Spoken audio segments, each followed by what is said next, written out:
Richard, je te propose une séance pour l'allongement et l'activation de la colonne vertébrale. Alors, on commence dans la posture de la montagne. Alors, on place les pieds à la largeur des ischions. Les ischions, c'est les petits os quand on s'assoit sur une chaise là, qui touche, sur lesquels on s'appuie. Alors, dans le bassin. Alors, largeur des ischions, les pieds, bien à plat. Alors, on prend le temps de bien s'appuyer sur les 4 points du pied, les 2 vers le devant de chaque côté du pied, les 2 de chaque côté du talon. Et là, on aligne les genoux au-dessus des chevilles, les hanches au-dessus des genoux et les épaules au-dessus des hanches. Et on allonge les bras de chaque côté du corps pour me tourner vers l'avant et les doigts actifs qui pointent le sol. Et à partir d'ici, on va prendre quelques respirations par le nez. Et si c'est confortable, on peut même fermer les yeux.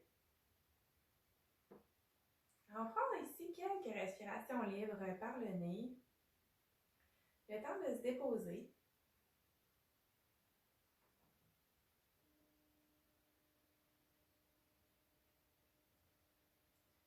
Et à ce moment-ci, on peut commencer à allonger notre inspire en amenant l'air dans notre bas-ventre, en faisant gonfler le ventre comme un ballon. Et à l'expiration, on tire le nombril vers l'arrière et légèrement vers le haut. À l'inspire, le ventre se gonfle comme un ballon et à l'expire, on tire le nombril vers l'arrière et un peu vers le haut. Ça engage le muscle transverse et aussi le muscle pelvien. Inspire, le ventre se gonfle et expire, tire le nombril vers l'arrière.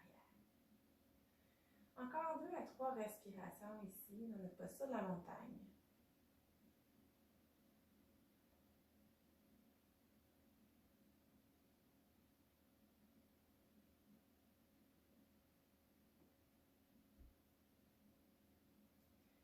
Et sur la prochaine inspiration, on va pouvoir ouvrir les yeux s'ils étaient fermés. Et ensuite, on lève le regard. Et là, si l'envie nous prend de bouger la nuque, le cou, alors on peut en profiter pour décrire des cercles du côté vers l'avant.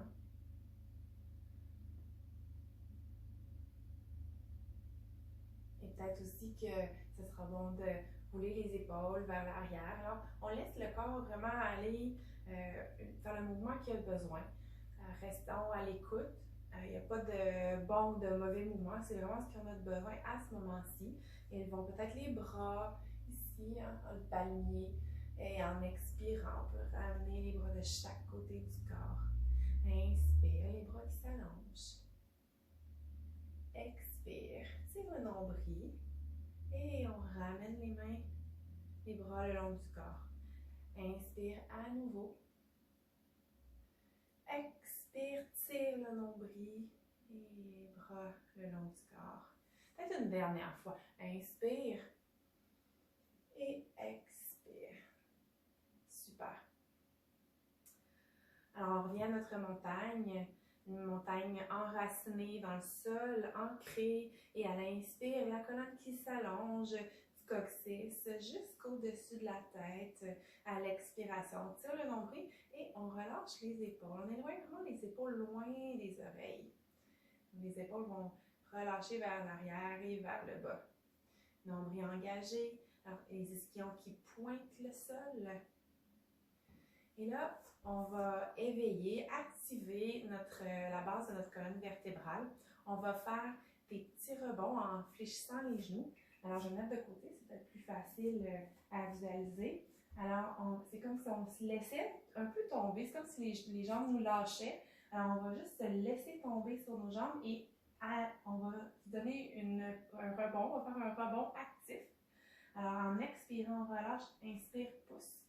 Expire, relâche. Inspire et pousse. Relâche et pousse. Encore. Hop. Et on refait encore quelques répétitions. On relâche. Inspire et pousse. Relâche, pousse. Relâche, pousse. Et encore un peu.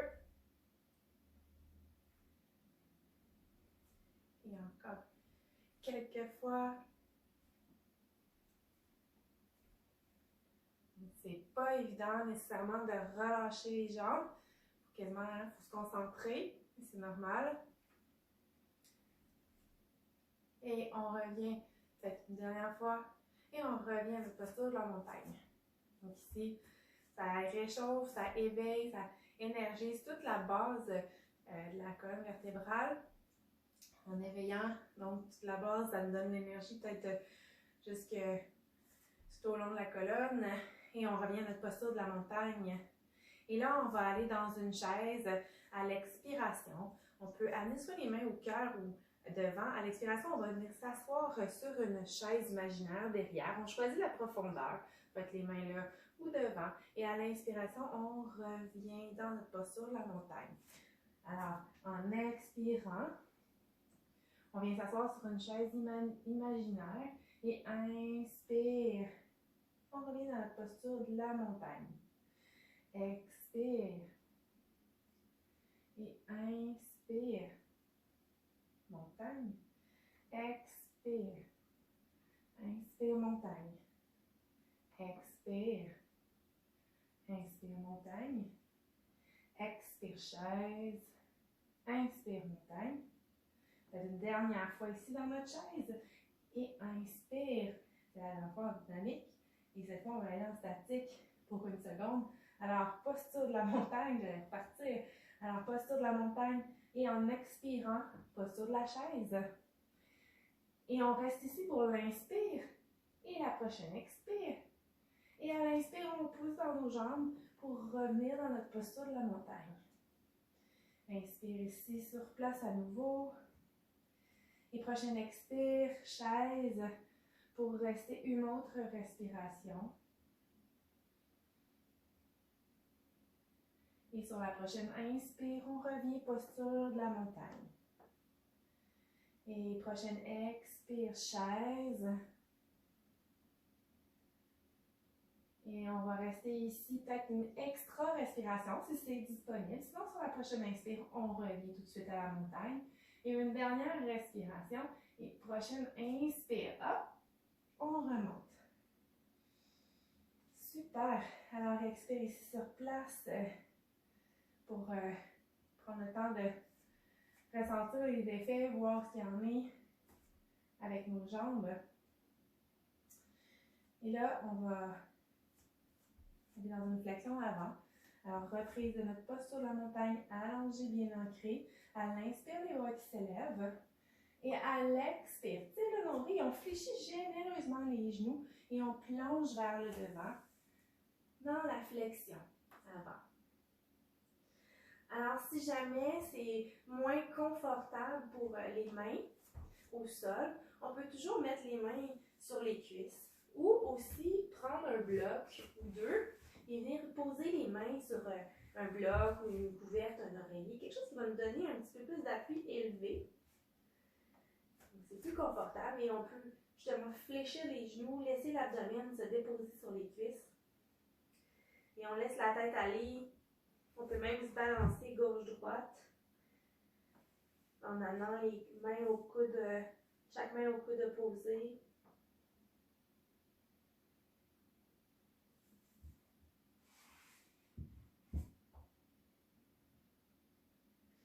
Et là, doucement, on va déposer un genou à la fois, peu importe la jambe en premier, pour prendre la posture du quadrupède. Et là, on va placer les poignets sous les épaules, les genoux sous les hanches. Donc, on aligne bien le genou sous la hanche. Pardon. Et on va aller dans une alternance de dos de la vache et de dos du chat. Alors, à la prochaine inspiration, on va soulever les ischions vers le plafond et ramener les omoplates. La nuque est dans le prolongement de la colonne.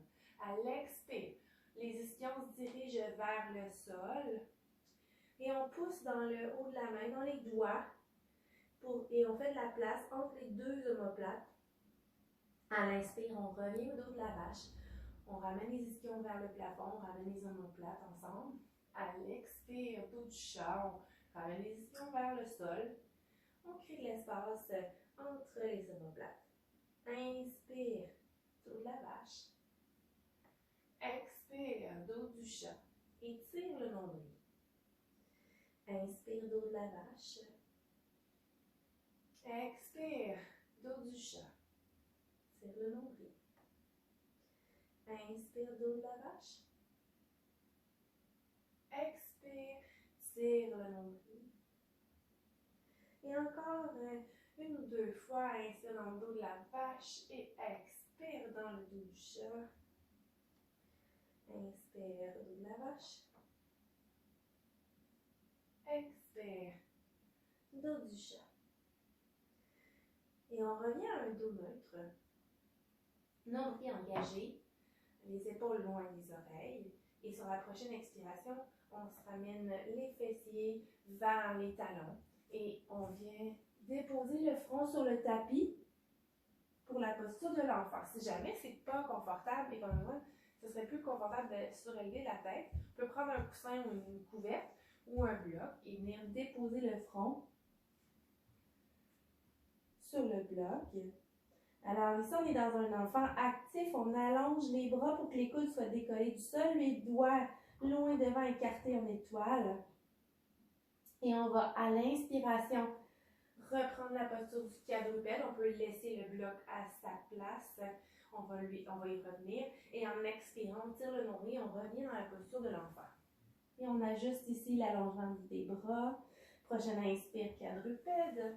Et on ramène les poignets sous les épaules. Le dos neutre, tire le nombril. Expire. Enfant.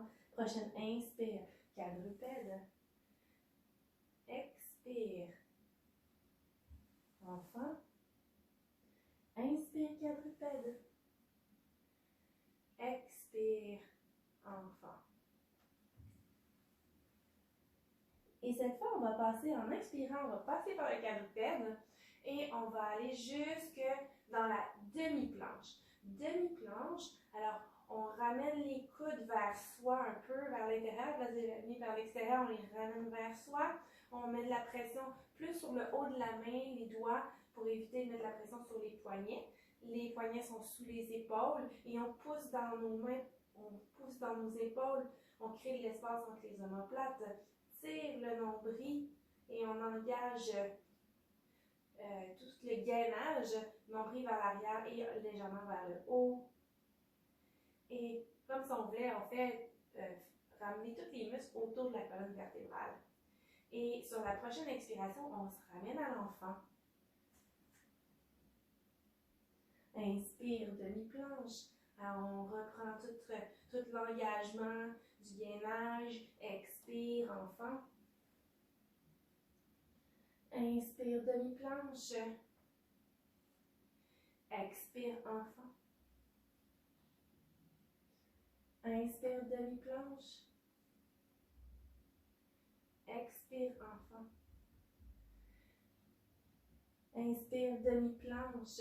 Et là, on peut peut-être rester 2 respirations, peut-être 3 si c'est disponible aujourd'hui. Alors, on va rester ici, engagement, les coudes qui vont se diriger vers l'intérieur un peu.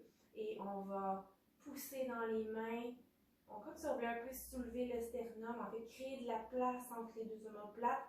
Tire le nombril ici. Engagement tout autour de la colonne vertébrale. C'est comme si on voulait encadrer, encercler la colonne vertébrale avec nos abdominaux. Et sur la prochaine expiration, on pourra revenir à l'enfant.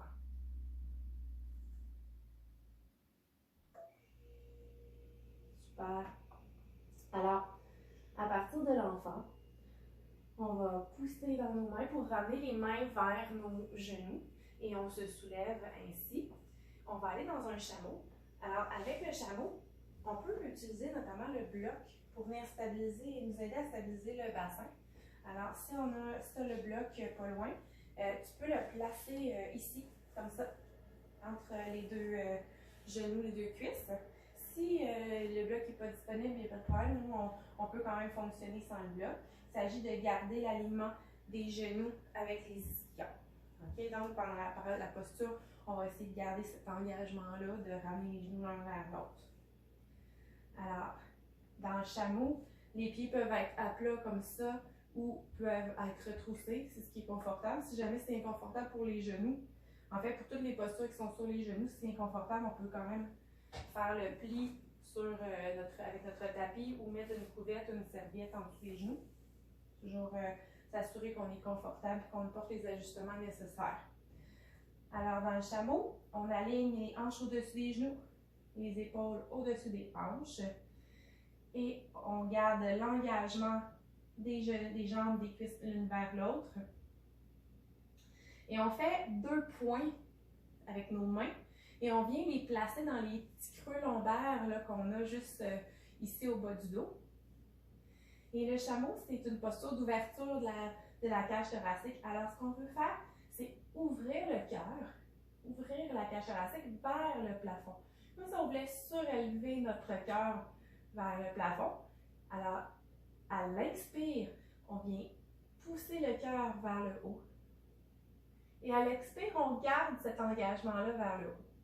Et à la prochaine inspire, on essaie de gagner peut-être 1 millimètre vers le haut. Et à l'expire, on reste ici. Prochaine inspire, peut-être 1 autre millimètre. Et expire. Et inspire ici, expire. On revient ici en place. Posture de l'enfant. On peut venir chercher le bloc à nouveau.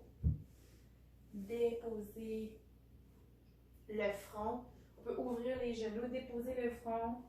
Et venir se déposer en enfant. Quelques respirations.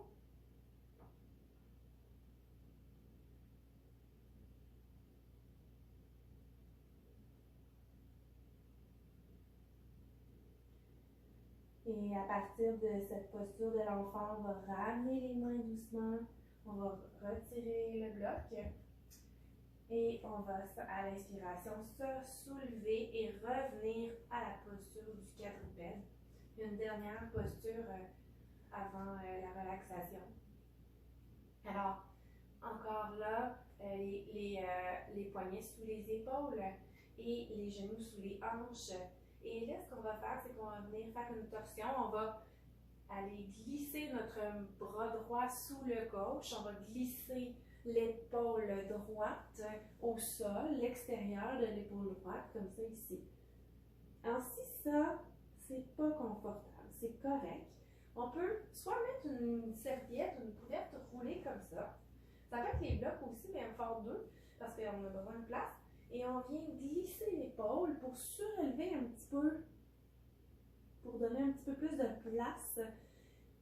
Et là, on vient déposer le côté de la tête et l'extérieur de l'épaule droite. Dans la torsion ici, on vient enfiler l'aiguille, on appelle en yoga. C'est encore une autre respiration ici.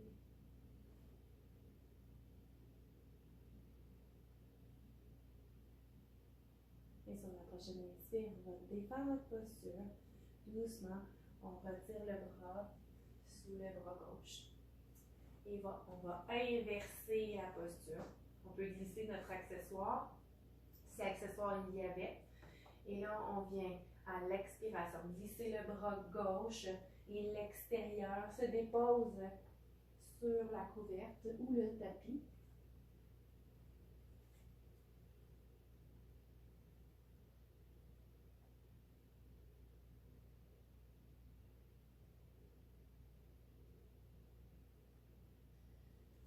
Lorsqu'on aura pris environ 5 respirations, on pourra sortir de la posture. Et on peut garder notre accessoire, ça peut être aussi les blocs. Et on va revenir dans la posture de l'enfant. Et on peut élargir les genoux si c'est plus confortable. Et ramener soit les mains devant, relax, ou amener les mains derrière, près des pieds, tout simplement.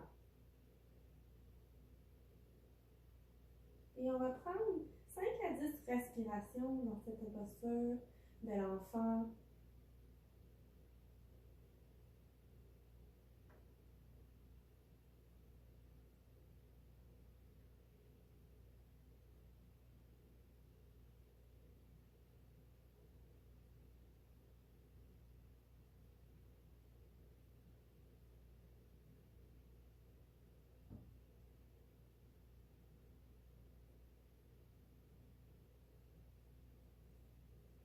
lorsque les 5 à 10 respirations sont prises, on pourra ramener les mains vers le devant du tapis.